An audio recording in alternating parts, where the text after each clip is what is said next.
Christmas time is here. It's brought my heart rate down by about 10%, I think, which may or may not be a good thing. 22 minutes after 10 o'clock, Andrew Urquhart with you on the program today. Looking forward to Christmas. Of course, here in Aotearoa, New Zealand, it's going to be a hot Christmas, hopefully. And according to, some meteorologists, one of the hottest years ever, 2024. But when it comes to climate and climate change and what we should be doing about it and what should be a fair response, of course, lots of arguments in different parts of the world as to how the more wealthy nations should support the poorer nations who are perhaps disproportionately receiving the impact of climate change. But some interesting thoughts on the finances of that. Josiah Brown from Maxim Institute joins us now. Josiah, kia ora, good morning. Good morning, Andrew. I mean, fair's fair. If people are in a situation outside of their control, which they didn't cause, and some other people caused that awful situation, then we should chip in and help. We should pay our way and help poorer countries that didn't cause the problem mitigate the effects of climate change. I mean, that's fair and reasonable, but how we do that, that's the devil's in the details, as I say.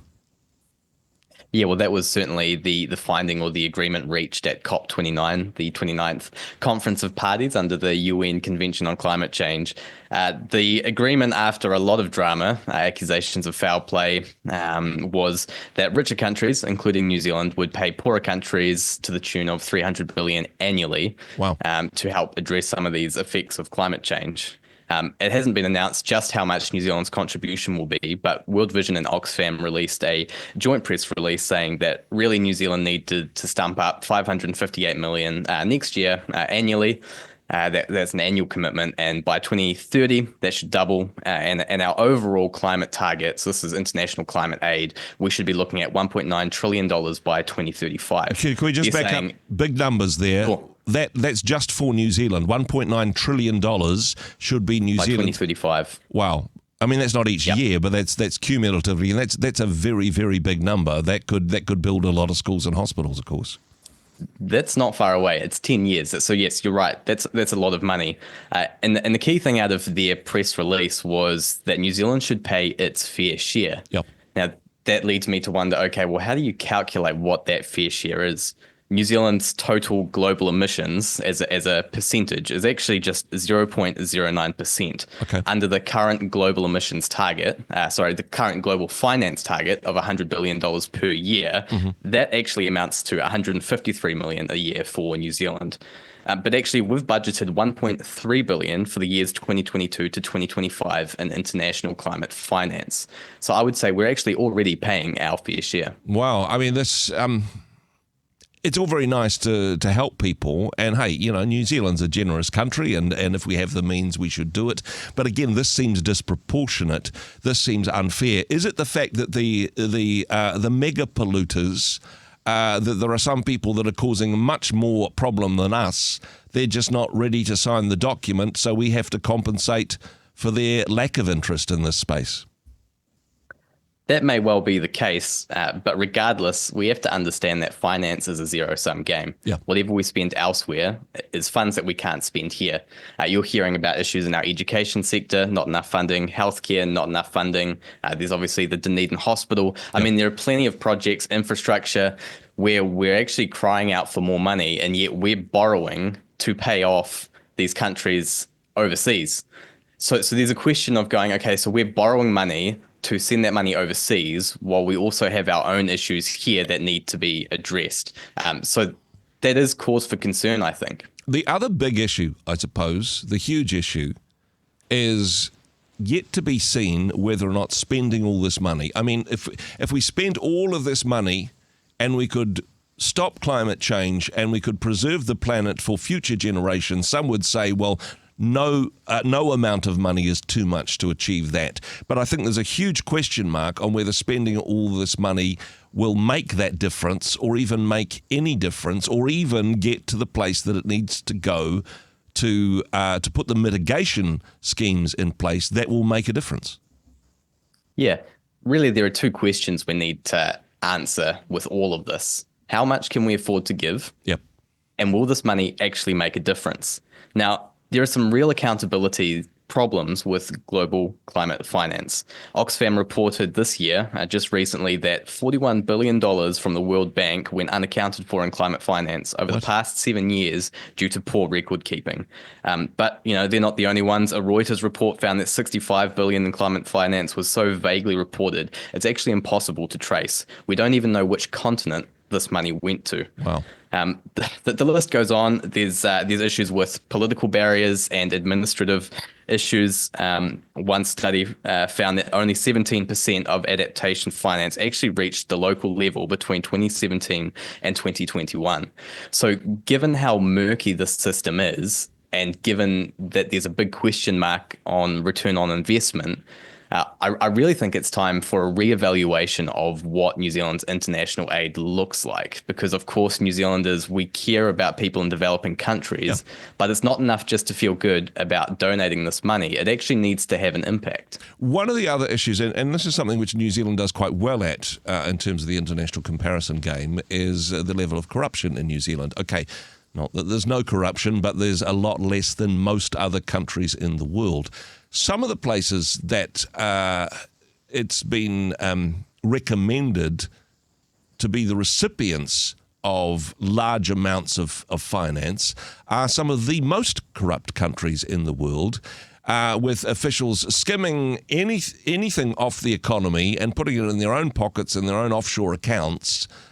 Actually, that seems like a horrific waste of money to just be putting it into the pockets of corrupt officials. Now, we can't prove that, but the likelihood seems pretty high. That's right. Yeah. Those most needing aid, so from all the official development assistance that's offered, 42% of that goes to high-risk countries that are vulnerable to misappropriation and corruption of those funds. So that's a real issue. What surprises me is that New Zealand still takes a high-trust approach to this climate finance, where we basically give this money, very few, if any, strings attached, and go, we're giving you this funding, do with it as you see fit. We don't really take that approach with anything, I don't think, when it comes to government. We demand very high standards for accountability and reporting. How is this money being spent and what impact is that having? A report from the Auditor General's office found that actually New Zealand's climate finance reporting needs to improve. So again, a lot of grey and not a lot of information about return on investment. You will have seen that Solar Zero, the solar panel company, went under recently. Well, $150 million of taxpayer funds from the government went to that company. Now that company's gone under. We won't be seeing that money again, but we're told that this climate finance is going to the people who need it the most. Well, this climate finance is going to wealthy Westerners. Explain to me how that's helping people in developing countries. It's very easy to go, gosh, this is too complicated. This is too difficult. Looks like we can't do anything about climate change. Let's open another coal mine and make the most of the resources we've got whilst the planet spirals downwards. I mean, okay, that's a particularly cynical response. However, what's a better way of doing this? If what you're saying is this model doesn't work, it's got more holes in it than flax kit, what system could work where New Zealand is able to provide tangible, practical support for countries, particularly in our Pacific backyard, that are impacted by climate change? What would you recommend, Josiah? Yeah, well, I think there's a great aid organization, really promising. They offer a fantastic template for what international aid development and delivery looks like. I think it's really about funding on-the-ground projects that have very measurable and clear objectives. We do want to be helping people in developing countries, but we also want to know that the money is being spent on what we think it's going to be spent on, and it's actually having the impact we want it to have. Bjorn Lomborg, the president of the Copenhagen Consensus Center, a think tank, has a really interesting book, came out this year, called Best Things First. And he says, look, the climate's an issue. We need to think about how we address that. But before we spend all of this money trying to address this problem, actually there are some very simple things we can do first that will make a huge impact for people right here, right now. So in his book, he lists 12 recommendations, all of which have an estimated benefit benefit to cost ratio, I should say, of 15. In other words, funding projects with massive payoffs that help real people right now. And so as a principle, I really think we should be applying this when we're thinking about our aid. Do we have specific objectives in mind? Are we accounting and reporting on how this is being spent? And can we see a measurable impact in these people's lives? People in developing countries, I'm sure, will be concerned about climate change. Yep. But I would hazard to guess they're more concerned about whether they have food on the table, whether they have education for their children, healthcare, good government. There are a whole range of things that I think climb much higher on these people's priority list than climate change, which is not to say we do nothing, but it is to say what's the smart investment and how can our money go as far as possible. I mean, remember, Andrew, this is your money. You're a taxpayer. Yeah. How would you spend it? Yeah, exactly. And I think you touch on a good point there, because climate change in some ways is a middle class problem. It's a middle class issue. If you don't have the money to feed your family, then you will chop down the last tree and shoot the last animal in order to do that. It's only when we have resources that we're able to look at more sort of existential issues such as climate change. Another thought that I had in terms of partnership in the Pacific, and I mean, I wouldn't normally suggest this, but maybe we should take a leaf out of the Belt and Road Chinese book of saying, yes, we will support you, but we're going to turn up in your country with experts, with our contractors. We're going to create some infrastructure to help you, both in terms of climate mitigation and other resources and infrastructure that you need. We're going to come alongside you to make sure that the money gets to the right places, rather than just going, we are so guilty about climate change, here's a ridiculous amount of money, do whatever you want with it. Yep, I think that sounds prudent. It's interesting that you mentioned China, because they're holding their hand out for this money. They'll be receiving some of our dollars while they are the world's largest polluter, I believe. Wow. So there's an irony there. But also, China, interestingly, are offering enormous loans to developing countries, and that is definitely not a no strings attached arrangement. And for the Pacific, thinking about this geopolitically, we do have an interest in continuing to offer aid and support to these countries, because if we won't, China certainly will fill that void, and that's something we need to be aware of. Yeah, so maybe it'll solve a geopolitical problem as well as a climate problem. But yeah, whether or not people have got the political will for this remains to be seen. Josiah, this is certainly a thought-provoking article, and there's much more that we could talk about. I recommend that people do check out the article. It's going to be published on the Maxim website, I understand, a little bit later this week, maxim.org.nz. Josiah, thank you for all that you bring to the show.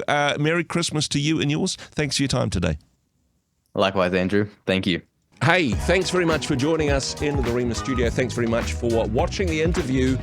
It's kind of nice to have an audience, actually. And if you did like what you watched, then do give us a like, do give us the thumbs up. And if you'd like to see more interviews like that one, or perhaps even better, subscribe and those interviews will come straight to you. Don't forget to turn on your notifications, and we'll see you in the next one. Cheers.